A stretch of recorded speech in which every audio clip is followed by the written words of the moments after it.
ஞானானந்தமயம் தேவம் நிர்மலஸ்படிகாகிருதிம் ஆதாரம் சர்வ வித்யாநாமயக்ரீவம் பாஸ்மகே. நெக்ஸ்ட் ஜென் அஸ்ட்ரோ டிவி நேயர்களுக்கு அஸ்ட்ரோ கேஎஸ் ஐயங்காரின் பணிவான நமஸ்காரங்கள். 2026 புது வருட ஆங்கில புத்தாண்டு பலன்கள். முதல்ல எல்லோருக்கும் என்னுடைய ஆங்கில புத்தாண்டு நல்வாழ்த்துக்கள். என்னுடைய சப்ஸ்கிரைபர்ஸ், என்னை ஃபாலோ பண்ணுறவங்க எல்லாருக்குமே உங்களுக்கு வாழ்த்துக்கள். சரி, இந்த 2026 புது வருஷம், எதனால் நம்ம இதை புது வருஷம்னு சொல்கிறோம் அப்படின்னா, ஃபினான்ஷியல் நியூ இயர் அப்படின்னு சொல்லக்கூடியது, அதாவது உலகம் மொத்தமே கடைபிடிக்கக்கூடிய கேலண்டர் இயர்னு சொல்லக்கூடிய 2026 வருடம் ஜனவரி மாதம் 1ஆம் தேதி அதிகாலை 00 hours அப்படின்னு சொல்லக்கூடிய விஷயத்தை இந்த வருஷம் மார்கழி மாதம் 16ஆம் தேதி வருகிறது. இந்த வருஷம் பார்த்தாலேயானால் நட்சத்திரம்னு பார்க்கும்போது ரோகிணி 1ஆம் பாதம், ரோகிணி நட்சத்திரத்தில் சந்திரன் உச்சம் பெற்ற நிலையில் பிறக்கக்கூடிய காலகட்டமாக அமைகிறது. இந்த வருஷத்தினுடைய பலன்கள் எப்படி இருக்கும் அப்படின்றது ஒரு ராசியாகவும் பார்க்கலாம். மீனம், பூரட்டாதி, உத்திரட்டாதி, ரேவதி, இந்த 3 நட்சத்திரம் 9 பாதங்களை கொண்ட ராசி. ராசியின் அதிபதினு சொல்லக்கூடியவர் குரு. உங்களுடைய ராசிக்கு 4ஆம் இடத்துல இருக்கார். இந்த வருஷம் பார்த்தோம்னா பரிவர்த்தனை யோகத்தில் 10-4 பரிவர்த்தனை ஆறுது. அதனால் உங்கள் சுகங்கள் ஏறக்கூடிய வாய்ப்புகள் நிச்சயமாக உண்டு. இருந்தாலும் மன அழுத்தம் உண்டு. என்ன சார் எடுத்த உடனே இப்படி சொல்கிறீங்க? உங்களுடைய ராசிக்கு 7.5 சனி நடக்கிறது, ஜென்ம சனி வருது 3ஆம் மாதம், அதாவது மார்ச் மாதத்திலிருந்து மீனராசிக்காரர்களுக்கு ஜென்ம சனி வருது. இதனால் உடல் நலத்தில் சற்று பின்னடைவு இருக்கும், மன அழுத்தம் இருக்கும், ஸ்ட்ரெஸ் அதிகமாக இருக்கக்கூடிய காலகட்டம்.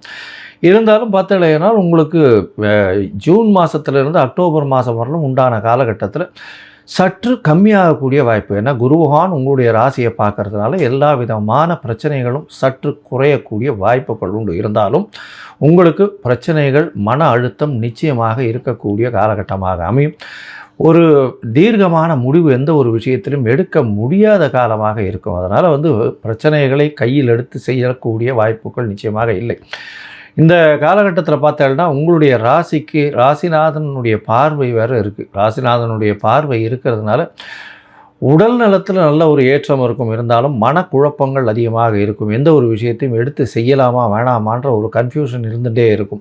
தொழிலில் சற்று பின்னடைவு இருக்கக்கூடிய வாய்ப்புகள் நிச்சயமாக இருக்கும். புதிய வேலை அமையும். ஏன்னா 6ஆம் இடத்துல குரு பகவான் போகிறார். அந்த காலகட்டத்தில் புதிய வேலை அமையும், புதிய கடன் அமையும். அதுவும் தங்கம், வெள்ளி இந்த மாதிரியான விஷயங்களில் கொஞ்சம் கடன் படக்கூடிய வாய்ப்புகள் நிச்சயமாக இருக்குது. அதாவது அதை வாங்கிட்டு கட்டுற மாதிரி அந்த மாதிரியான விஷயங்கள் இல்லை, அடகு வைக்கக்கூடிய வாய்ப்புகள் நிச்சயமாக இருக்கும். புதிய வேலை கிடைக்கக்கூடிய காலகட்டமாக அமையப்போகிறது. உங்களுடைய ராசிக்கு பார்த்தலையானால், அதாவது சனி பகவான் உங்களுடைய ராசியில் வர்றதுனால கண்டிப்பாக நீங்கள் எடுக்கக்கூடிய முயற்சிகளில் சற்று பின்னடைவு இருக்கக்கூடிய வாய்ப்பு இருக்கும்.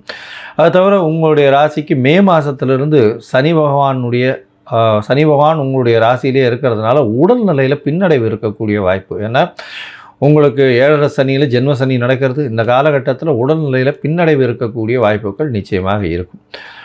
இதை தவிர பார்க்கும்பொழுது உங்களுடைய ராசிக்கு 6ஆம் இடத்துல குரு பகவான் போகிறதுனால புதிய கடன் ஏற்படக்கூடிய வாய்ப்புகள் நிச்சயமாக இருக்கும். வேலை நிமித்தமாக வெளிநாடு வெளியூர் போகக்கூடிய வாய்ப்பு, ஷார்ட் ட்ரிப் போயிட்டு வரக்கூடிய வாய்ப்பு, உடம்பில் இந்த சுகர் இருக்கக்கூடிய வாய்ப்புகள் நிச்சயமாக இருக்கும். அதுவும் இந்த ப்ரொஃபஸர்ஸு, அது தவிர இந்த இது சொல்லிக் கொடுக்குறவங்க, ஆசிரியர் பெருமக்கள், இந்த மாதிரியான டீச்சிங் ப்ரொஃபஷனில் இருக்கிறவங்க, இவங்களுக்கெல்லாம் சற்று பின்னடைவை ஏற்படுத்தக்கூடிய காலகட்டமாக அமைய போகிறது. அது தவிர இந்த தேங்காய், தென்னை மரம் அந்த மாதிரியான விஷயங்கள் வியாபாரம் பண்ணுறவங்க, தோப்பு வச்சுருக்கிறவங்க, அவங்களுக்கு பின்னடைவு இருக்கும். இந்த மீனராசிக்காரர்கள் தென்னந்தோப்பு அதெல்லாம் வச்சுருக்காங்கன்னா கண்டிப்பாக பின்னடைவு ஏற்படக்கூடிய வாய்ப்புகள் நிச்சயமாக இருக்கும். இந்த காலகட்டத்தில் பார்த்தோம்னா உங்களுடைய ராசிக்கு 11ஆம் இடத்துல ராகு பகவான் போகிறார், 5ஆம் இடத்துல கேது பகவான் வரார். எப்போ அப்படின்னா 11ஆம் மாதம், அதாவது நவம்பர் மாதம் 2026 வர்றார். அந்த காலகட்டம் உங்களுக்கு ஒரு பெரிய ஏற்றத்தை கொடுக்கும். ஏன்னா 11ல் ராகு அபரிமிதமான பணத்தை கொடுப்பார். அபரிமிதமாக கொடுப்பார். ஆனால் உடல் நலத்தில் சற்று பின்னடைவை கொடுத்துருவார். ஏன்னா அவருடைய பார்வையும் உங்களுடைய ராசியில் உணர்றது, சனி பகவான் வேறு இருக்கார். அதனால் உடல் நலத்தில் ரொம்ப ஜாக்கிரதையாக இருங்கோ.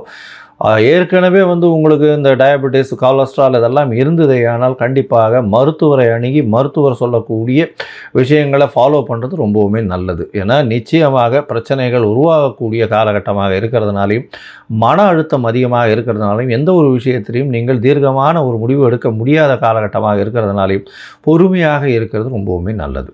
சரி, மொத்தத்தில் பார்க்கும்பொழுது இந்த மீனராசிக்காரர்களுக்கு இந்த வருஷம் வந்து ஒரு சுமாரான வருஷமாக தான் இருக்கும். ஏன்னா உங்களுடைய ராசியிலேயே சனி பகவான் இருக்கிறது அந்தளவு விசேஷத்தை கொடுக்காது. பணம் வரும், ஆனால் உடல்நிலை பின்னடைவு ஏற்படும். எடுத்துக்கொண்ட விஷயங்களில் நீங்கள் தீர்க்கமான முடிவை எடுக்க முடியாத அளவுக்கு இருக்கும். உங்களுடைய ராசிக்கு பார்த்தீங்கன்னா குழந்தை பிராப்தி ஏற்படக்கூடிய பாக்கியம் நிச்சயமாக உண்டு. ஏன்னா 5ஆம் இடத்துல குரு பகவான் ராசிநாதனே இருக்கார். நிச்சயமாக குழந்தை பிராப்தி ஏற்படும். இருந்தாலும் குழந்தை பாக்கியம் அக்டோபர் நவம்பருக்குள்ளே ஆகணும். அதுக்கப்புறம் கேத்து வர்றதுனால அந்த காலகட்டத்தில் அபார்ஷன் ஆகக்கூடிய வாய்ப்புகள் நிச்சயமாக இருக்கும். ஏன்னா 5ஆம் இடத்துல கேத்து பகவான் இருக்கார், சுபர்கள் பார்வை இல்லாமல் இருக்குது. அதனால் அந்த இடத்துல இருக்கும் பொழுது அந்த விசேஷங்கள் பிரச்சனைகளை கொண்டு போய் முடிக்கக்கூடிய வாய்ப்பு, குழந்தைகள் மூலியமாக பிரச்சனைகள் வரக்கூடிய வாய்ப்புகள் இந்த மீனராசிக்காரர்களுக்கு உண்டு. பண வரவில் அபரிமிதமாக இருக்கும். மூத்த சகோதர சகோதரிகளோடு சற்று பிணக்கு ஏற்படக்கூடிய வாய்ப்புகள் நிச்சயமாக உண்டு. வெளிநாடு வெளியூர் போயிட்டு வரக்கூடிய காலகட்டமாக அமையும். வெளிநாட்டுக்கு போய் சம்பாதிக்கக்கூடிய வாய்ப்புகள் நிச்சயமாக இருக்கும். அது தவிர பார்த்தோம்னா வியாபாரத்தில் பெரிய ஏற்றம் கிடைக்கக்கூடிய காலகட்டமாக அமையும்.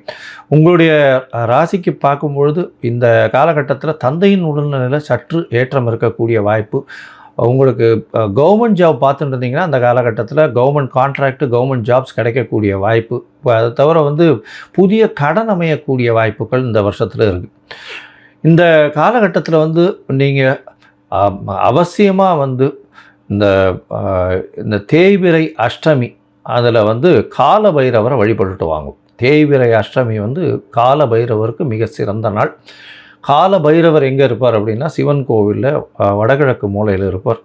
அவர் தான் வந்து அந்த கோவிலை பார்த்துக்கிறதா சொல்கிறார். அதனால் கால பைரவருக்கு தேய்பிறை அஷ்டமி மிகவும் சிறந்த ஒரு நாள். ஏன்னா சனி பகவானுடைய உங்களுடைய ராசியிலேயே உட்கார்ந்து நல்ல சுபர்கள் பார்வை இல்லாமல் இருக்கக்கூடிய காலகட்டம்ன்றதுனால இதை பாருங்க, பண்ணுங்க. அதை தவிர நீல கலர் வஸ்திரம் வாங்கி தானம் கொடுங்க. அது வந்து ஒரு பெரிய ஏற்றத்தை கொடுக்கக்கூடிய காலகட்டமாக இருக்கும்.